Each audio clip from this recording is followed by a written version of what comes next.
Hola a todos, en este video vamos a resolver algunos ejercicios de la práctica de Larson, sección 3.1, correspondiente a extremos de una función en un intervalo.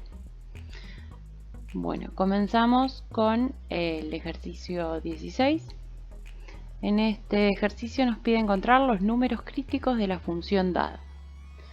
En este caso, la función es g de x igual a 4x al cuadrado por 3 a la x. Entonces, para encontrar los números críticos de la función dada, tenemos que derivar esta función y observar, calcular o determinar en qué valores esta derivada se hace cero o la derivada no existe. ¿Sí? Esta función tiene dominio en todos los reales y bueno, veremos si se puede calcular la derivada para también todos los reales. Bueno, entonces derivamos. Vamos a hacer la regla del producto, el 4 que es una constante, queda fuera y después usamos la regla del producto, la derivada del primer factor, 2x por el segundo factor sin derivar, más el primer factor sin derivar por la derivada del segundo factor. La derivada de una constante elevada a la x es el logaritmo de esa constante por la constante a la x. En este caso es logaritmo de 3 por 3 a la x. Entonces, como vamos a tener que determinar para qué valores la derivada se hace cero, lo mejor es factorizar la función que tenemos.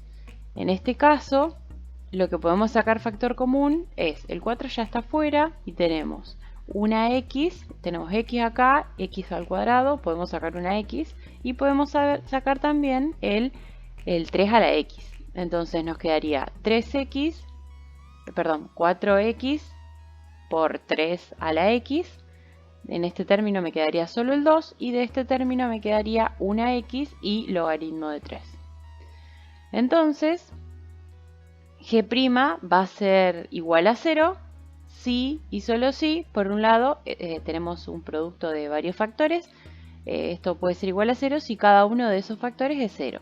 En este caso, 3 a la x no es 0. Una opción es que x sea 0 y la otra opción es que 2 más x por logaritmo de 3 sea igual a 0. Si 2 más x logaritmo de 3 es igual a 0, entonces x logaritmo de 3 es igual a menos 2 y después paso dividiendo el logaritmo de 3 y me queda que x es igual a menos 2 sobre el logaritmo de 3. Ahora, esos son los únicos puntos de la función, los únicos puntos críticos. Tendría que chequear si la función está definida para, la derivada está definida también para todos los reales o hay algún valor para el cual la derivada no exista.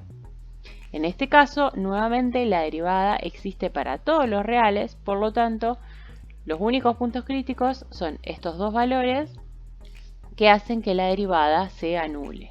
¿Sí? Entonces con esto concluimos el primer ejercicio. En el ejercicio 26 nos pide localizar los extremos absolutos de la función en el intervalo cerrado indicado.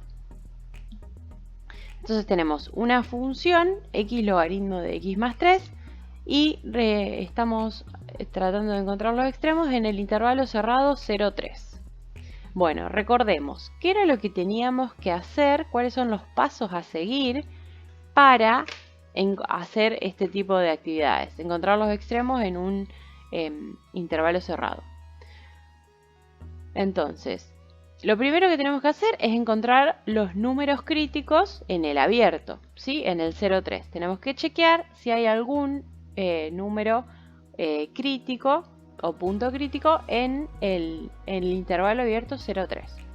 Después tenemos que evaluar esa f, la función, en cada uno de los números críticos. Además tenemos que evaluar la f en los extremos del intervalo y una vez que tenemos toda esa información, el menor de los valores va a ser el mínimo y el mayor va a ser el máximo. ¿Sí? Bueno, entonces lo primero que vamos a hacer, primero chequeamos que la función esté bien definida en el 0,3. En este caso, la única restricción la tiene el logaritmo, pero el logaritmo para logaritmo de x más 3 está definido para x mayor que menos 3, ¿sí? Porque el logaritmo está definido a partir de 0, de 0 a infinito abierto en 0. Entonces, en este caso estamos considerando el 0,3, no hay ningún problema con la definición del logaritmo, está bien definida la función en este intervalo. Derivamos entonces, usamos la regla del producto, nuevamente la derivada del primer factor, que es 1, por el segundo factor sin derivar, más el primer factor sin derivar por la derivada del segundo factor. La derivada del logaritmo es 1 sobre el argumento por la derivada del argumento, pero bueno, en este caso la derivada de x más 3 es 1, por lo tanto nos queda ya calculada la derivada. Bueno, tenemos que chequear. Primero, ¿la derivada no existe en algún valor del intervalo? Lo que podríamos ver, bueno, lo del logaritmo ya lo charlamos, que está bien definido, y en este caso podríamos tener el problema porque se anula este denominador, pero este denominador se anula en menos 3, que no está en el intervalo, así que en principio no hay ningún valor para el cual la derivada no exista dentro del intervalo cerrado. Tendríamos que chequear entonces cuando la derivada se hace 0. Ahora, si la derivada se hace 0, significa que el logaritmo de x más 3 es igual a menos x sobre x más 3. Bueno, ¿cómo podríamos hacer esto? Podríamos empezar a hacer pasajes de término, tratar de hacer la exponencial elevado a estos exponentes, a ambos miembros de la igualdad. Podríamos renegar bastante, pero en realidad vamos a ver que no hay ningún x para el cual se satisfaga esta igualdad. ¿Por qué? La forma más sencilla de ver esto es que el logaritmo de x más 3 en el intervalo 0,3 es un valor positivo. ¿Por qué? Porque el logaritmo de 1 es 0 y para valores mayores que 1 es positivo. En este caso son valores mayores que 3, entonces este logaritmo es positivo. Además, x es positivo, entonces x sobre x más 3 es algo positivo. Con el menos acá nos daría un valor negativo o 0, ¿sí? Porque el x puede ser 0. Pero entonces acá tenemos un valor negativo o 0 y acá tenemos una función que toma valores negativos o 0 y acá tenemos una función que toma valores estrictamente positivos. Entonces sabemos que esta igualdad no se va a dar para ningún x. Entonces, no existen valores dentro del intervalo para el cual la derivada no exista y no existen valores que hagan que la derivada se anule. Entonces, no tenemos puntos críticos en el 0,3. Bueno, no tenemos puntos críticos. ¿Cómo seguimos? Como estamos en un intervalo cerrado, tenemos que evaluar la función en los extremos del intervalo. La función en 0 vale 0 y la función en 3 vale 3 logaritmo de 6. Entonces, ¿qué es lo que tenemos? Tenemos un máximo absoluto en x igual 3 y ese máximo que alcanza la función es 3 logaritmo de 6. Y tenemos un mínimo absoluto en x igual 0 y ese mínimo absoluto es justamente 0. Bueno, con esto terminamos este ejercicio, pasamos al último ejercicio. En el ejercicio 32 nos pide localizar los extremos absolutos de la función, si los hay, en cada uno de los intervalos indicados. La función es una raíz, la raíz de 4 menos x al cuadrado, y tenemos varios intervalos. El menos 2, 2 cerrado, el menos 2, 0 cerrado en menos 2, el menos 2, 2 abierto y el 1, 2 cerrado en 1. Lo primero que vamos a hacer antes de calcular la derivada y obtener los puntos críticos es encontrar el dominio de esta función. ¿Por qué? Porque la función es una raíz y queremos chequear si todos estos intervalos pertenecen al dominio de la función. Bueno, como tenemos una raíz, el argumento de la raíz tiene que ser mayor o igual que 0. esto se va a dar solamente si, si solo si 4 es mayor o igual que x al cuadrado, y esto pasa si solo si x pertenece al intervalo menos 2, 2 cerrado.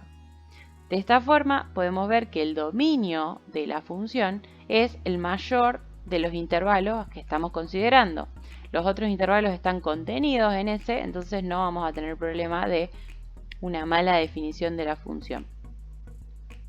Bueno, entonces, comenzamos con el a, tenemos un intervalo cerrado, vamos a hacer exactamente lo mismo que hicimos en el ejercicio anterior. Vamos a buscar los puntos críticos, evaluar la función en los puntos críticos, evaluar la función en los extremos del intervalo y a partir de ahí comparar. Bueno, entonces calculamos la derivada. La derivada de esta raíz es, esto lo podemos pensar como 4 menos x al cuadrado todo elevado a la 1 medio. Entonces la derivada es bajo el 1 medio, usando la regla de la cadena, 1 medio por el argumento de la raíz elevado a un menos 1 medio, que es 1 medio menos 1, por la derivada del argumento, que la derivada de 4 menos x al cuadrado es menos 2x. ¿Sí? Puedo simplificar los dos, me queda menos x en el numerador y como tengo 4 menos x al cuadrado con una potencia negativa, lo paso directamente al denominador y obtengo esta expresión para la derivada. En este caso, ¿cuál es ahora el dominio de la derivada? El dominio de la derivada es parecido al dominio de la función. ¿Por qué? Seguimos teniendo la raíz, pero ahora la raíz está en el denominador. Nosotros habíamos sacado el dominio de f pidiéndole que el argumento sea mayor o igual que 0, por eso nos dio el intervalo cerrado. En este caso, la raíz está en el denominador, entonces no puede ser 0 el argumento de esta raíz, y en este caso el dominio de esta derivada sería el menos 2, 2, pero intervalo abierto. Entonces, la función está definida en, la derivada está definida en el abierto menos 2, 2, que es el mayor intervalo, entonces no hay ningún punto crítico que surja de la no definición de la derivada. Lo que tenemos que chequear es si la derivada se hace 0. Como tenemos un cociente, ese cociente es 0 si y solo si el numerador es 0, y en este caso eso se da solo para x igual 0. Bueno, entonces ya tenemos los puntos críticos, es uno solo, x igual 0, vamos a evaluar la función en el punto crítico, que nos da 2, la función en los extremos, de los distintos extremos del intervalo, el menos 2, y en el 2 da 0, y también evaluamos la función en 1 porque en el inciso D nos aparece 1 como extremo, ahí nos da raíz de 3. Bueno, entonces ahora vamos a ir sacando conclusiones intervalo a intervalo. Primero, en el intervalo menos 2, 2, tenemos un punto crítico, ahí la función vale 2, y en los extremos la función vale 0. Por lo tanto, tenemos en el menos 2, 2 un máximo absoluto en 0, ¿sí? Que es 2, ese máximo, ¿sí? Podríamos decir que el punto donde la función tiene el máximo absoluto es el punto 0, 2, y tenemos dos mínimos absolutos, uno en x igual 2 positivo y uno en x igual menos 2, ¿sí? Los puntos ahí donde la función alcanza el mínimo absoluto serían el punto menos 2, 0 y el punto 2, 0. Pasamos ahora al intervalo menos 2, 0. En este caso, como ya sacamos las conclusiones del inciso A, sabemos que la función en el menos 2, 2 tiene mínimos absolutos en 2 y menos 2 y un máximo en el medio del intervalo en 0. Si ahora consideramos el menos 2, 0, pero en 0 abierto, lo único que podríamos decir es que tenemos un mínimo absoluto en x igual menos 2. ¿Por qué? Porque el menos 2 está en el intervalo y ya sabíamos que en un intervalo mayor es un mínimo absoluto, entonces en un intervalo restringido, con más razón, se va a mantener como un mínimo absoluto. En el caso de el inciso C, el intervalo abierto menos 2, 2, sabemos que la función en menos 2 y en 2 vale menos que la función en 0, ¿sí? pero no podemos considerar esos dos valores, no podemos considerar los puntos de la función para x igual menos 2 y para x igual 2. Entonces lo único que podemos decir es, sabiendo esta información de qué pasa en 2 y qué pasa en menos 2, que en el punto crítico x igual 0 tenemos un máximo absoluto en el intervalo abierto. Por último, en el inciso D tenemos el intervalo cerrado en 1, abierto en 2. En ese caso podemos ver que la función en 1 es raíz de 3, ¿sí? Siempre en este tipo de ejercicios se pueden ayudar graficando la función con algún graficador, por ejemplo, GeoGebra. En este caso esta función es una semicircunferencia, ¿sí? Es una semicircunferencia centrada en el origen, que, bueno, obviamente está centrada en el origen, tiene radio 2 y la función vale 0 en 2,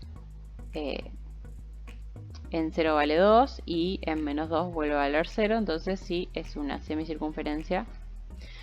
Si yo considero solo el intervalo 1 o 2, estoy como en un pedacito de la circunferencia, y como sabemos que la función tiene un máximo en 0 y un mínimo en 2, podríamos decir que en el intervalo cerrado en 1, abierto en 2, tiene un máximo absoluto en x igual 1, ¿sí? Algo a destacar es que las conclusiones obtenidas con B, C y D, ¿sí?, no se podrían haber concluido si no hubiéramos resuelto primero el inciso A. ¿Por qué? Porque el inciso A nos permitió, a partir de los lineamientos para encontrar extremos de una función en un intervalo cerrado, nos permitió encontrar los extremos de la función en ese intervalo. Después, al tomar subintervalos de ese intervalo mayor, nos ayudamos con las conclusiones que ya habíamos sacado para obtener estas conclusiones. Pero si tendríamos esta función y directamente nos dieran los intervalos B, C y D, no tenemos lineamientos claros no tendríamos lineamientos claros para obtener estas conclusiones, ¿sí? Eso lo vamos a ir estudiando en las próximas secciones del libro. Bueno, con esto concluye el ejercicio 32 y los ejercicios de esta sección. Cualquier duda, nos vemos en el foro de consultas.